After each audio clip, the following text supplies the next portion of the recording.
Apologies for the lack of videos over the last couple of weeks, but we're back in now, and since we last did a video, we finished the book of Esther, a book without the mention of God, and yet tracing his fingerprints through the protection of his people in remarkable ways over every detail. And then we pitch into the book of Ecclesiastes, which is a very strange book. It's King Solomon's reflections on life, the peak of his powers, with all of the resources of a wealthy king at his hands, and yet reflecting on it all, and the repeated phrases, it's meaningless. If you take God out of the picture, life under the sun, if you shut out any sense of the supernatural or anyone above the things that we can see, life is meaningless because death renders it all meaningless. And this is his reflection. It can be very bleak, but it is a good book to read, just to think through as we chase many things in life that are God's good gifts. If we seek our existence in those alone and shut God out, it is a meaningless life. So let's read and reflect on some of his wisdom as he continues to think this through. Whoever digs a pit may fall into it.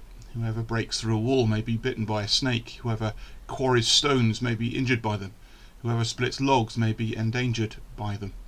He's just talking about the realities that if we're engaged in physical labour, those things that are necessary to be done, and yet there is risk in doing them, and to put yourself into those jobs then brings a risk with it.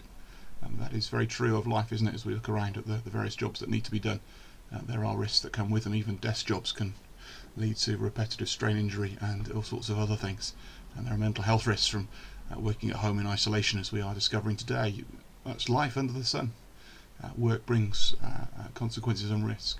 If the axe is dull and its edge unsharpened, more strength is needed, but skill will bring success. That's a weighty verse, isn't it? If the axe is dull and its edge unsharpened, more strength is needed, but skill will bring success. If you've got brute force, you can make a blunt axe, chop wood, but actually, if you take time to sharpen the axe, you will be much more efficient, and skill brings much fruitfulness. It's a good reflection on life. If a snake bites before it is charmed, the charmer receives no fee. Yeah, poor bloke. It's all great when it's working, and people are mystified at this snake rising in response to the music, but if he's bitten before it all happens, there's no profit in it. Words from the mouth of the wise are gracious, but fools are consumed by their own lips. Wise words bring benefit to others, but foolish words bring damage to self.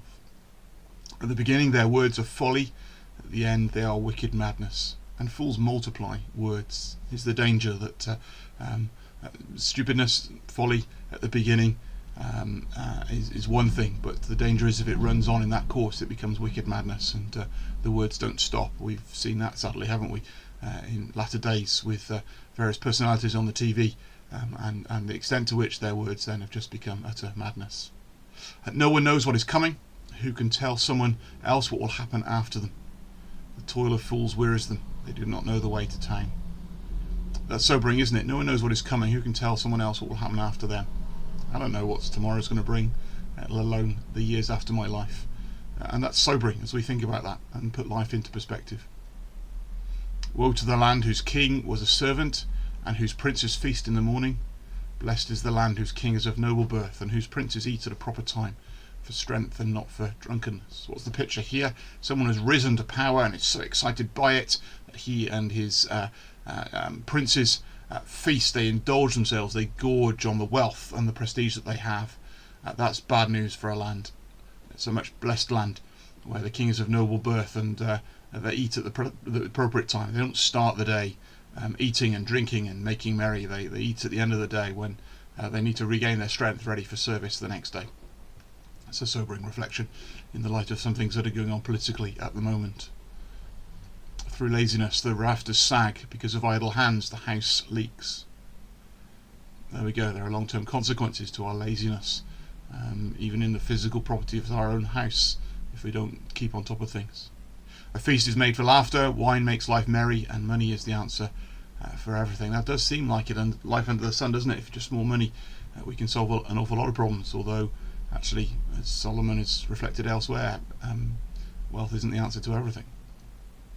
Do not revile the king, even in your thoughts, or curse the rich in your bedroom, because a bird in the sky may carry your words, and a bird on the wing may report what you say. Even what we think is done in secret can leak out and cause problems. And again, there are problems in rumour mills and people phone being hacked and all the rest of it. What we say in private can get out, and it can land us into all sorts of trouble. Ship your grain across the sea. After many days you receive a return. Invest in 7 ventures, yes, in 8. You do not know what disaster may come upon the land. That's important, isn't it? If we put all our eggs in one basket, would be one of the things we say. If the baskets drop, we lose everything. Whereas if it's in multiple ventures, there's more chance that although 1 or 2 might go belly up, the rest will succeed. If clouds are full of water, they pour rain on the earth. Whether a tree falls to the south or to the north, in the place where it falls, there it will lie. It's fascinating, isn't it? Obvious. Doesn't matter which way a tree falls, wherever it does, it lies there. It's just the way it works. Whoever watches the wind will not plant. Whoever looks at the clouds will not reap. I usually look out the window to see what the weather's doing before I walk my dogs, and too many days the dogs don't get a walk because I'm thinking it's going to be better later, and it never is. As you do not know the path of the wind or how the body is formed in a mother's womb, so you cannot understand the work of God, the maker of all things. It's interesting here, isn't it, that Solomon's been reflecting on life under the sun, and yet suddenly now he's talking about a God who's out there, a God who's made us, but a God who's invisible, and then we can't relate to him. And so in the same way that we don't really know where the wind's going, and although we've got ultra scans and we know a lot more about what's going on in a mother's womb than they did in Solomon's time, there's still a mystery over this and how it all comes together. And those mysteries are a reflection on the fact that we don't know what God is doing by our own resources. Sow your seed in the morning, and at evening let your hands not be idle. If you do not know which will succeed, whether this or that, or whether both will do equally well. Make the most of every day. Make the most of all the hours to invest in farming, he says, because you just don't know what's going to come of it. Light is sweet, and it pleases the eyes to see the sun. However many years anyone may live, let them enjoy them all, but let them remember the days of darkness, for there will be many. Everything to come is meaningless. So there you go. Here is Solomon reflecting, and there's lots of wisdom here, lots of practical wisdom to think through living in this world.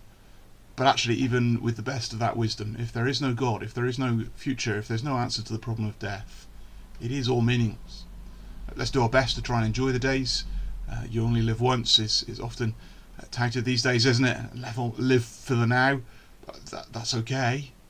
But if that's all you've got, it's meaningless. And the whole of Ecclesiastes is just making us stop and reflect and think about different situations and try and learn some practical wisdom, but also to be asking the bigger question and to ache, really. As he said in one of the previous chapters, God has placed eternity in our hearts.